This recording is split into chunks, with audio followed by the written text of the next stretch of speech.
Como esse livro aqui pode ter mudado a minha vida. Quase todos os dias tomamos certas decisões que podemos, se assim dizer, as tornamos boas ou ruins. Classificamos o que é certo ou errado. Portanto, essa classificação ela sugere os nossos interesses particulares. Esses desejos, às vezes errados, se tornam corretos por conta da nossa mente. Antes de mais nada, esse vídeo não tem tom religioso, nem muito menos um tom histórico, mas sim sobre um desenvolvimento pessoal. Eu, desde criança, sempre tive uma baita admiração pelos livros. Sempre tive uma certa afinidade, sabe? Lembro como se me fosse hoje, no quinto ano, quando tive meu primeiro contato com a literatura. Depois de muitas recomendações sobre o que eu deveria ler, o que eu não deveria, eu acabei me deparando com o livro de Santo Agostinho. E em pouco tempo de leitura, consegui criar uma certa afinidade com o livro, que como um leitor eu sinto que às vezes falta em boa parte dos livros. E em pouco tempo de leitura, conseguir ter um certo sentimento que eu não fazia faz tempo. Li outros livros que me tocaram com uma certa afinidade, como o próprio Diário de Anne Frank,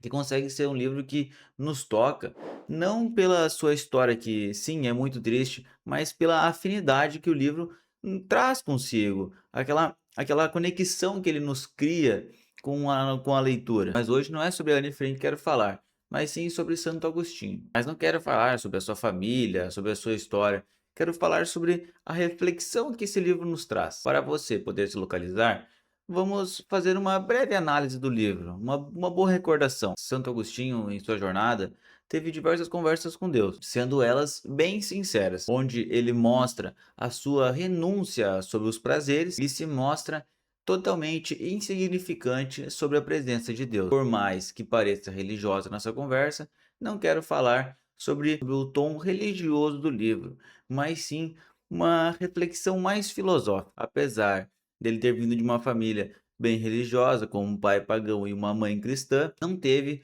um contato tão profundo com o Deus. Santo Agostinho nem sempre foi tão religioso. Antes da sua conversão, ele era hedonista. Nos apresenta uma vida mais rápida, resumida a prazeres momentâneos. E o mais cômico de tudo isso é que vai contra tudo o que ele acredita a partir de, podemos assim dizer, da metade da sua vida. Ele nos conta que houve uma voz ler as cartas de Paulo. Naquele momento, se encontrava bem depressivo, com problemas de sua vida que se ocasionaram durante sua jornada, por conta de Santo Augusto viver boa parte da sua vida em busca de prazeres, e uma certa ocasião do livro nos conta que ele roubava, podemos assim dizer, na sua infância, que ele roubava pelo simples fato do prazer, daquela certa adrenalina, do que era errado. Mas nesse vídeo não quero falar sobre a sua conversão, mas sim o que a conversão ocasionou em sua vida, como ele se converter a um Deus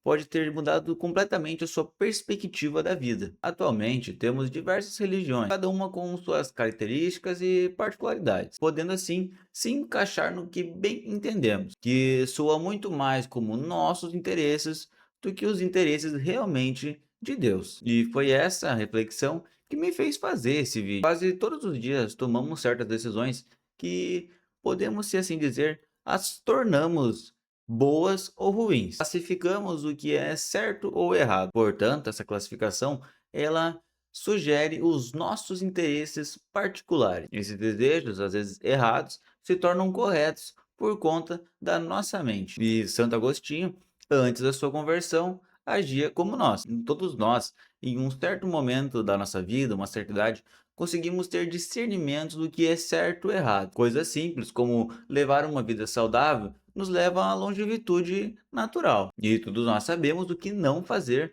para encurtarmos nossa jornada. Santo Agostinho nos mostra isso, que apesar de sabermos o que é certo, tomamos as nossas decisões. E como isso pode nos afetar durante a nossa jornada. E eu sei que em boa parte desse vídeo vai soar como uma reflexão religiosa, mas eu não quero que se torne isso. Agostinho nos apresenta uma conexão com Deus que dificilmente encontramos em outros livros. E ele sempre nos mostra um Deus muito poderoso, misericordioso, mas acima de tudo justo. E durante o tempo todo, conseguimos entender que o mal não é uma personificação de algo, de algum ser, mas sim a ausência do bem. Escutamos a vida inteira que devemos ser pessoas boas, porque as nossas decisões boas nos trarão bons resultados, uma virtude. Porém, conforme crescemos, entendemos que isso não passa de uma boa conversa para simplesmente nos doutrinar. Apesar de